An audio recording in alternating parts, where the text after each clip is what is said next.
3 ready to hand out. You can keep it. Yeah, it's not necessary. So that'll be due Thursday the 13th. And then we talked last time about scheduling our test. So the 20th, Thursday the 20th, will be our first in-class test. We'll be turning in the take-home test. Wait, when's the break? The week after, the week of the 24th. 24th, yeah. This one was the 14th. No, 14th is a Friday. 14th is a bank holiday. Oh, I know.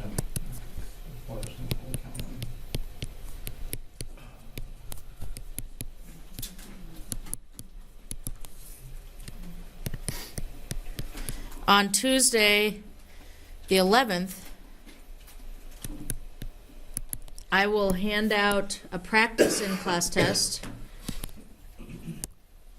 which will be similar to the types of problems that you'll be asked to do on the actual in-class test, and I will also hand out the take-home test.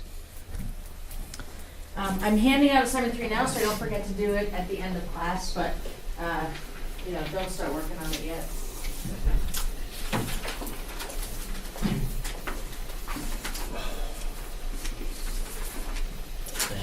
You get to draw pretty pictures. Yay.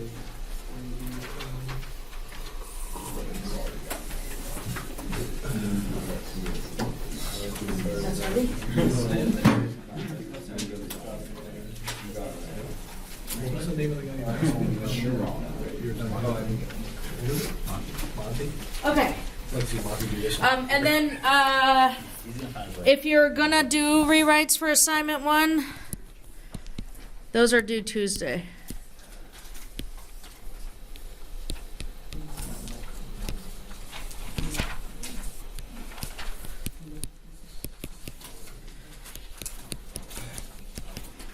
Are there questions before we get started? Okay. All right.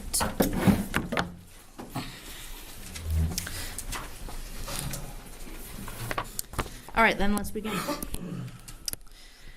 So,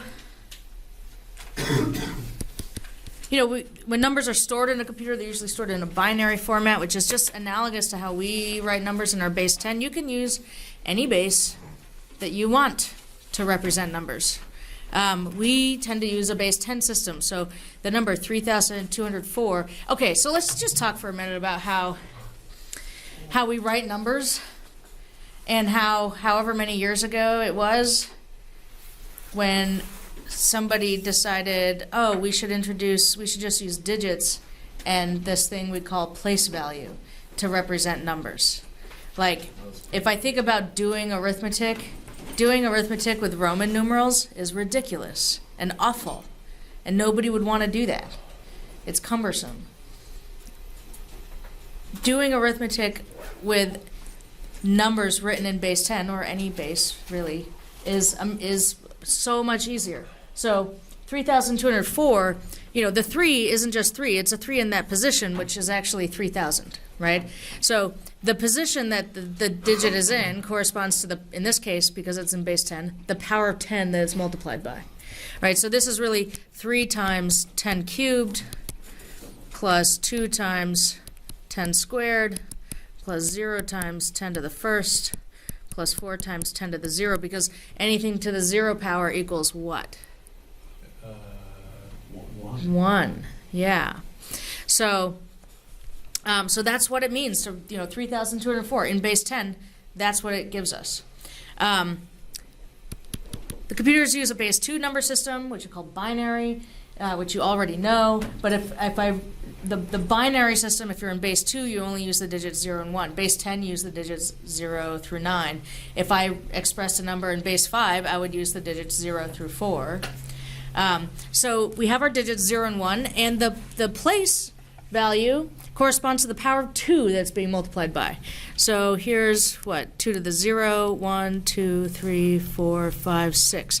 So this is 1 times 2 to the 6, plus 1 times 2 to the 5th, plus 0 times 2 to the 4th, 1 times 2 cubed, 0 times 2 to the second, 0 times 2 to the first, 1 times 2 to the 0.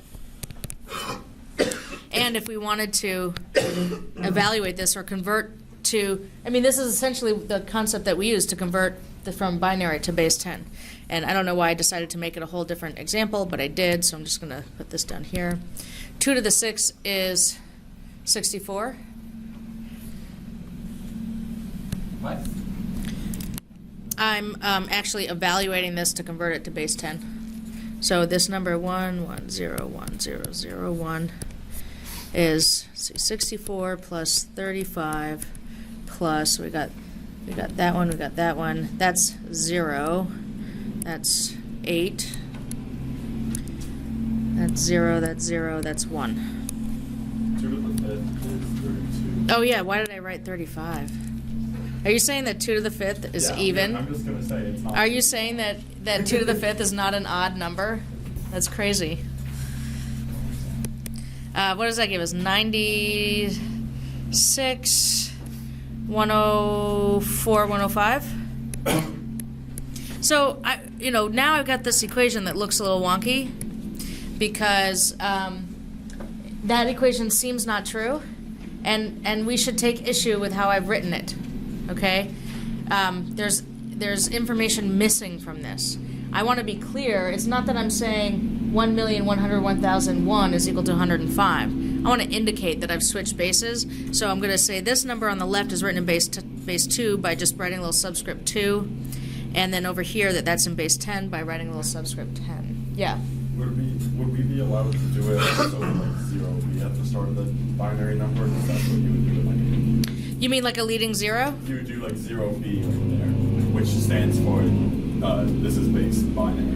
Or this is binary. You mean, can you say what you would? That's how I'm used to it. It's just I don't know what you're saying right now. They usually put a letter B in front of the binary to indicate that it's binary. Oh, like B, like that? Yeah. And you would Oh. add a 0. Yeah.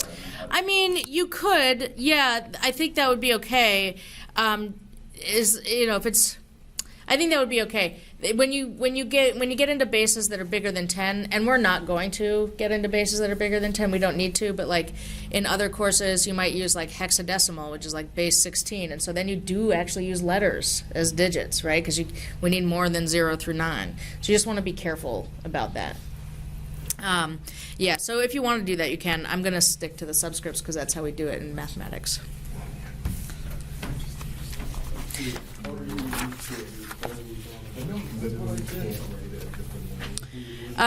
So, just for fun, suppose we have the number 2107 is in base 8.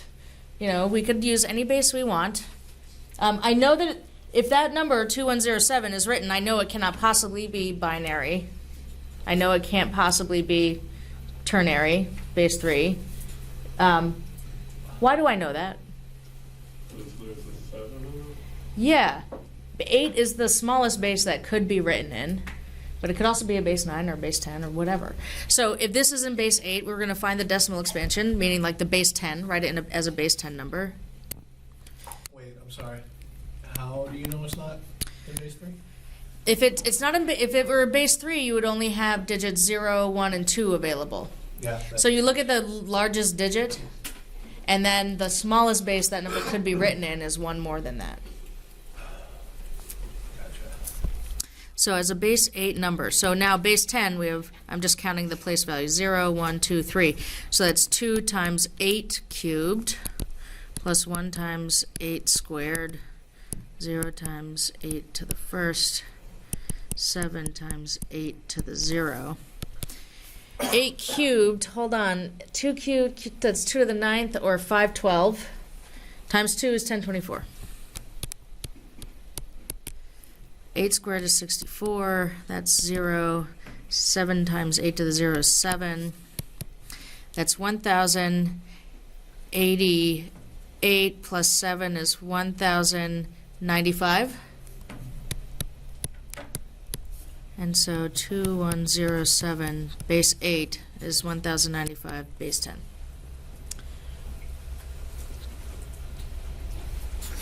How's that?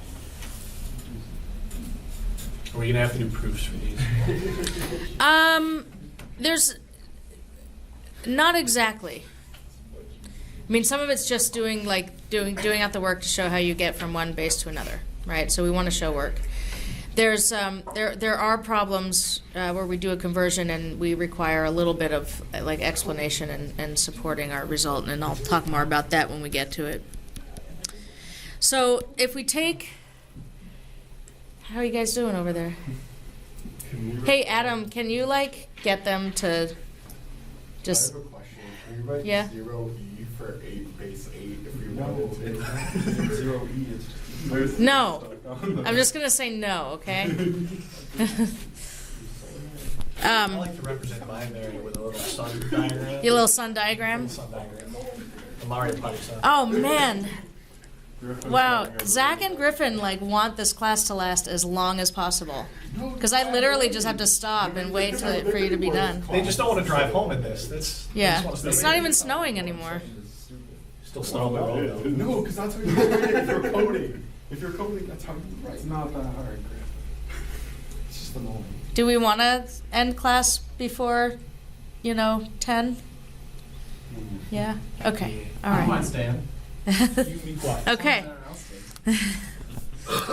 All right, so now if we want to represent a number in, like a base 10 number in binary, there's a couple ways you could think about it. I'm going to kind of talk about a long way, but I'm just going to show you like a nice kind of streamlined way to do it. But, if we wanted to talk about, how do we represent the base 10 number 1,000? So, we think of our first digit, like the leftmost digit, just find the biggest power of 2, right? That's less than 1,000.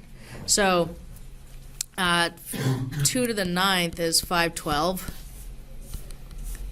So the digit in the 2 to the 9th place would be a 1. I want to include that. And then I subtract that from 1,000, like what's left to get? That would be 488. And then the next digit would be, the next power of 2 would be 256. So I need a 1 in the 256 place, the 2 to the 8th place, and so on. And then subtract, and then do I need the next one? Do I need the next one? Like it's not hard, but it's tedious. And there's a nice streamlined way to do it. And it just involves repeatedly dividing by 2 and keeping track of your remainders. So I'm going to take 1,000.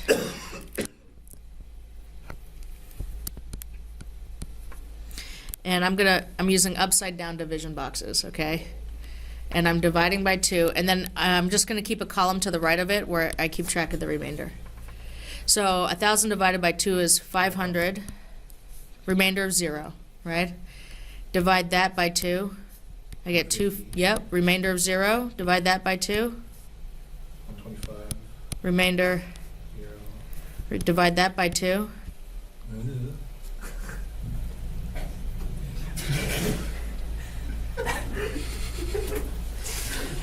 What if it were 120 divided by 2? 62. Okay, 62, yeah.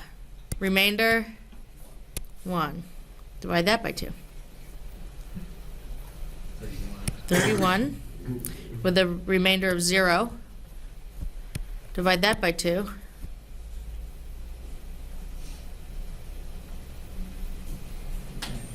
What? 15. 15. With a remainder of 1. Divide that by 2.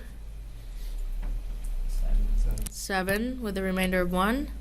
Divide that by 2. 3. 3 with the remainder of 1. Divide that by 2. 1. 1 with the remainder of 1. Divide that by 2. Yeah, it goes in 0 times with a remainder of 1. So we finish, right? You're done when you get to 0. And we have a string of zeros and ones. You have a string of zeros and ones, and here's how it works. You read them bottom to top. Okay? I knew it. So the number 1,000 in base 10 is 1, 2, 3, 4, 5 ones, 0. 0, 1, and then 0, 0, 0 in base 2.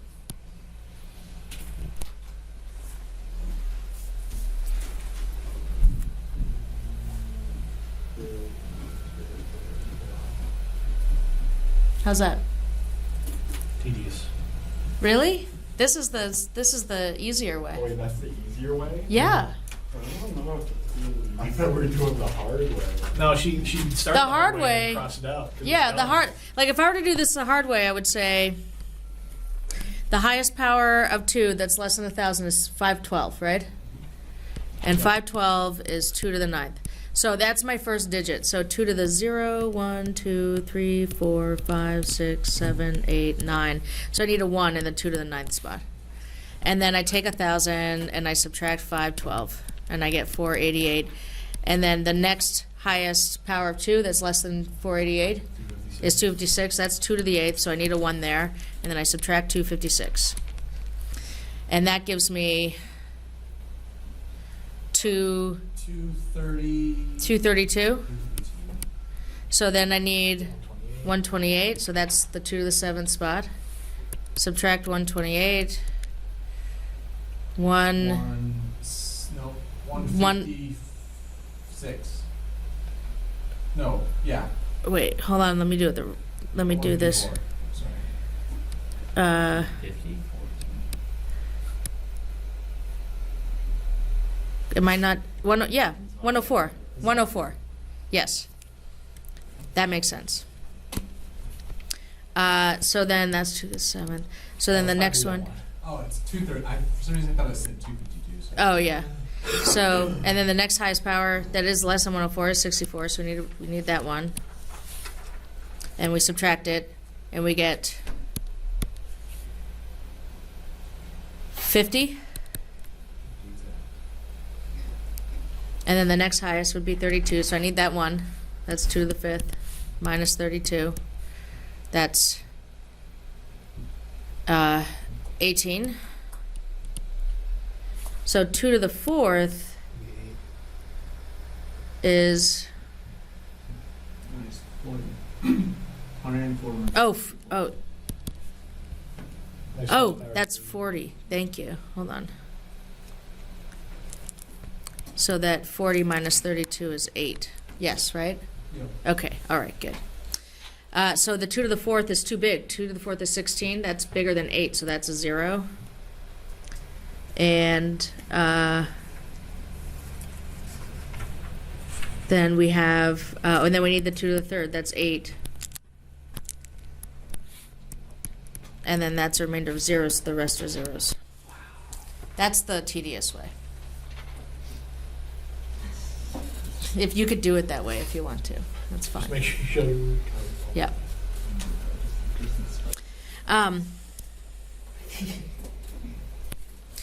Okay, so now another question. So we've been working with these whole numbers. So what about fractions? So if 1/2, 0.5 as in a base 10, is a half.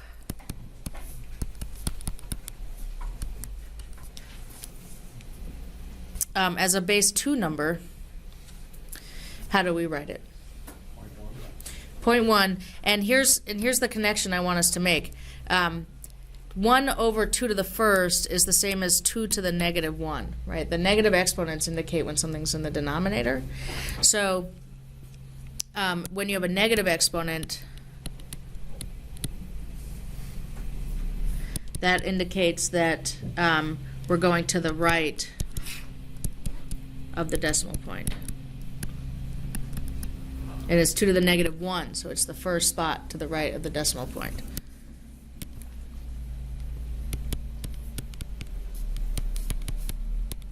It's like scientific notation.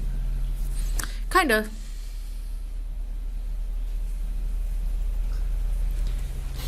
And then 0.75. 0.5 and 0.75 are really quite convenient for doing, for finding the decimal representation. And the reason is because they're nice, they involve adding perfect powers of 2. So 0.5 is a perfect power of 2, 2 to the negative 1, right? 0.75 itself isn't a perfect power of 2, but it is the same as 1/2 plus 1/4, or 1 over 2 to the 1st plus 1 over 2 squared, or 2 to the negative 1 plus 2 to the negative 2. And that means that as a decimal, 0.75 written in binary is, we need a 1 in the -1 spot and in the -2 spot, so that's 0.11.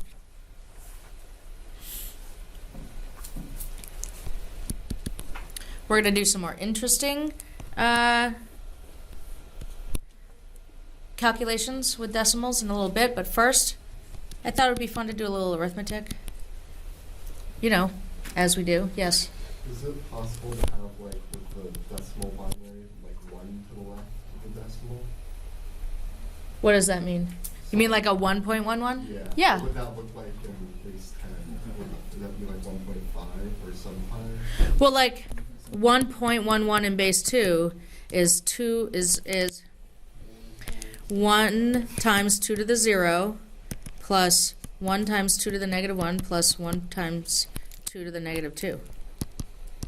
So it would be, that's 1.75. Yep. If I had like 0.11, that would be 2.75. You know, you just look at the, what is the whole digit part, you know, the whole number part to the left, and then what's the stuff to the right.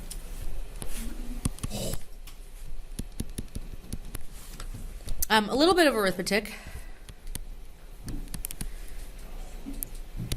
If I want to add stuff by hand, I just have to line them up, right? Line up your digits and add.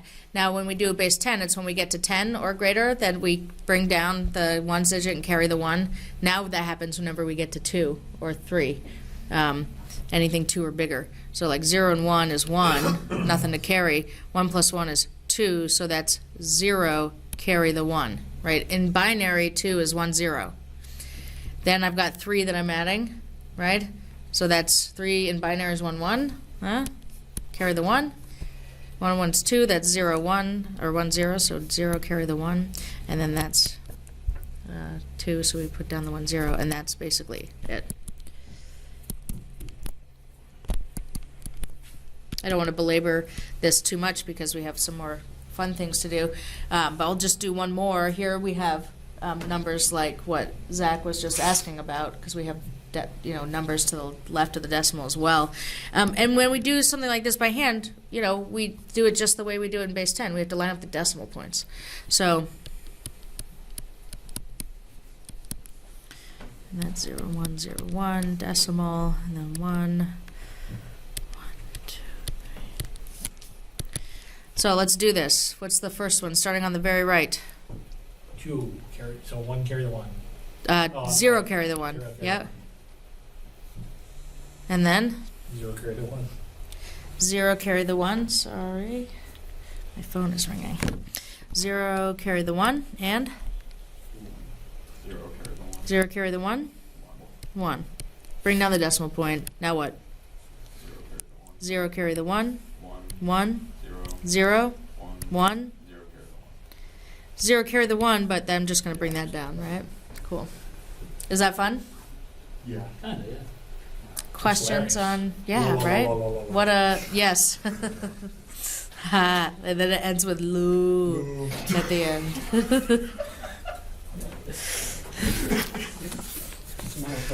Like that funny. Okay. Are we doing pretty good? Okay. Okay, so now I want to talk about repeating decimals. So let's think base 10. Go back to base 10. What is 1/3 as a base 10 decimal? 3.33333. 0.333333. What I said. Yeah. Okay. Yes. Right. So yeah, 1/3. Whoops, is a 0.3 repeating. But let's show that this is true. I don't want to believe it just because my calculator shows me a bunch of 3s, right? What if it's different in, the 200th decimal, digit or something? So to show that this is true,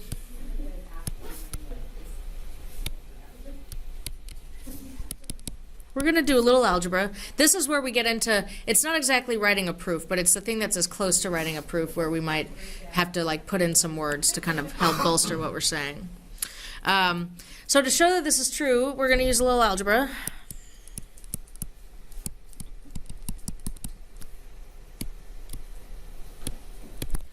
And we're going to let n equal this number, 0.33333 forever. And so this problem becomes, I want to represent n as a fraction. I want to show what fraction it should be. So here's how we do it. What do I get if I multiply this number by 10? Move the point back one. Yep. So what is it? What do we get? 3.333. Mm-hmm. Now here's what I want us to observe about this. I could multiply both sides of an equation by anything I want to. I knew I wanted to multiply it by 10 because look at the right side of the decimal place is the same thing. I want these to be identical digit for digit. This pattern of digits is just one digit long, right? It's just a single digit 3 that repeats. Sometimes you get a block that repeats, and that's important. Like, how big is the block? If I had a 2-digit block like 0.1212121212, I'd want to multiply by 100 because I want to be able to move the decimal place the exact number of spaces I need to move it so that the stuff to the right of the decimal is exactly the same. So now we're going to subtract.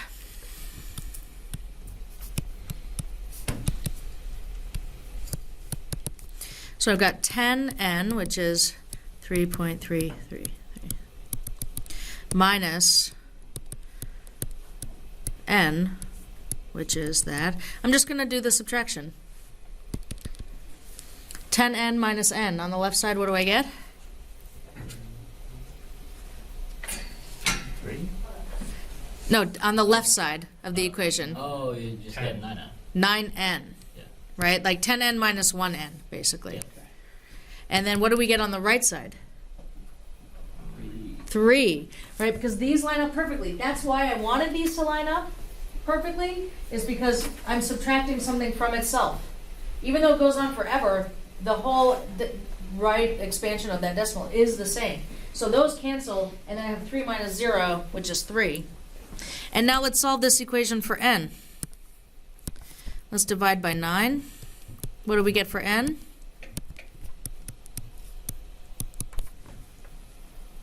Equals 1/3, or 3/9, which is simplified to 1/3. Yeah, 3/9, which reduces to 1/3. And that's what we wanted. So we have shown that 1/3 is in fact, that decimal representation that we thought was in fact correct.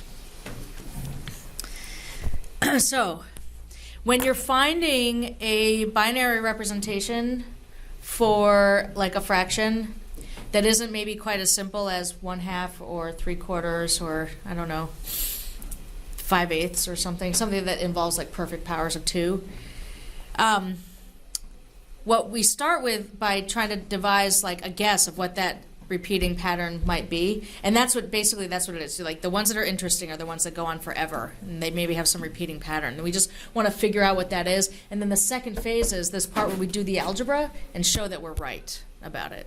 So there's a pretty slick way that we can show, or that we can find, rather, whatever that repeating block is. And you start, and when we were converting like whole number, base 10 whole numbers to binary, it involved repeatedly dividing by 2.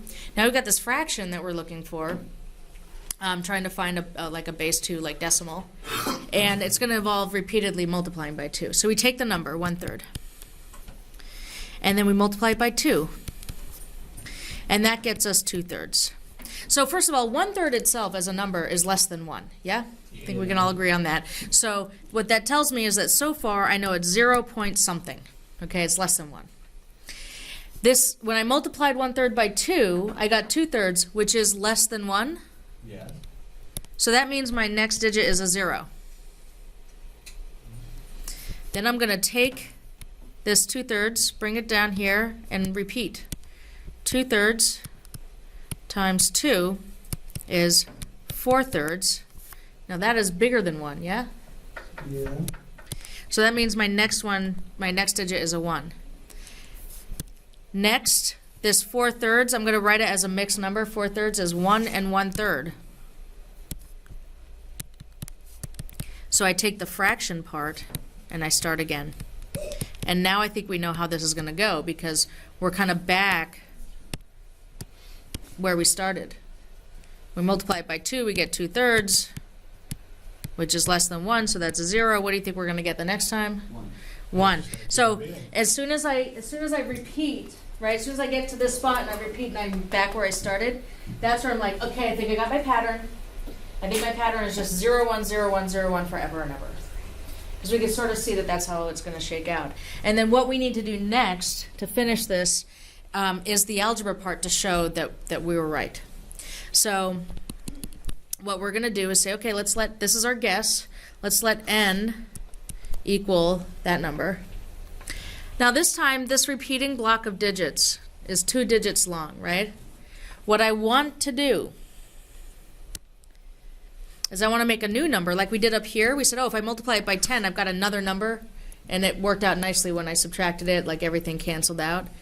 So in order to make my new number, I want to make sure that the repeating block of digits to the right is identical, digit for digit. And in order to do that, I want to be able to move it 2 spaces, right? However long that length of that block is.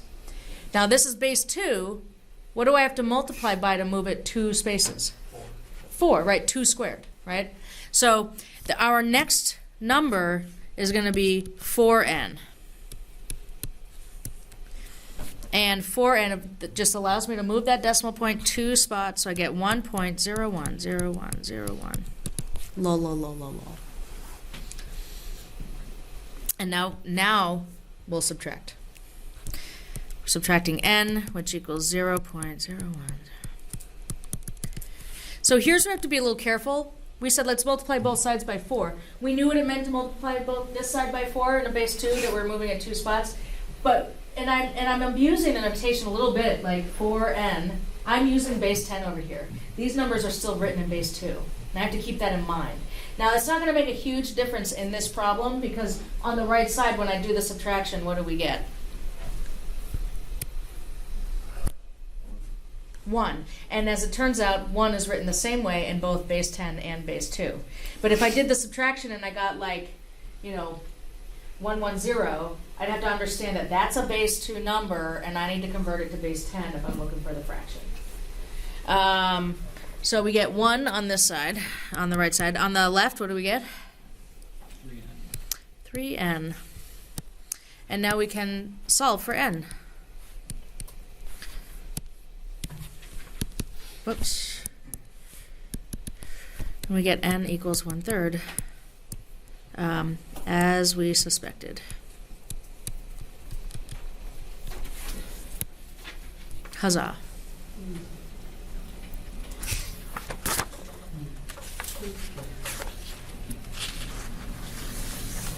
Okay.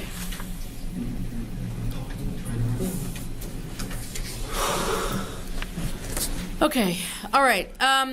So here's what I'm going to do. I am pretty sick, so I'm going to end class early today. We're going to finish this. This is a good stopping point in this section. We're gonna build the half adder and the full adder in class on Tuesday. For assignment 3, if you get started on it, we've done enough. Okay, 2 is tricky. I'm just going to warn you. 2 is kind of challenging. Don't worry if you get stuck on it, but try it, please. We've done enough so that you can tackle 1 and 2. Well, I think we've done enough so you can really tackle all of it. I don't think we need the half adder and the full adder to do any of these problems. So you could probably have a whack at any of these problems between now and Tuesday. And I encourage you to do that. Number 6 is kind of like the one we just did. And then we have some nice circuit problems to do. We're going to finish this section on Tuesday, and then we're not going to cover more new material until after break. So we're going to finish this on Tuesday, use part of Tuesday to work on, whatever time is left on Tuesday to work on things we're working on, like assignment 3. I'm going to hand out the take-home test and the practice test. We're going to use class time on Thursday of next week and Tuesday of the following week to work on the take-home test, to work on the practice in-class test before we do our in-class test and turn in our take-home test on Thursday the 20th. Does that sound okay? Mm-hmm. All right. Okay, thanks everybody.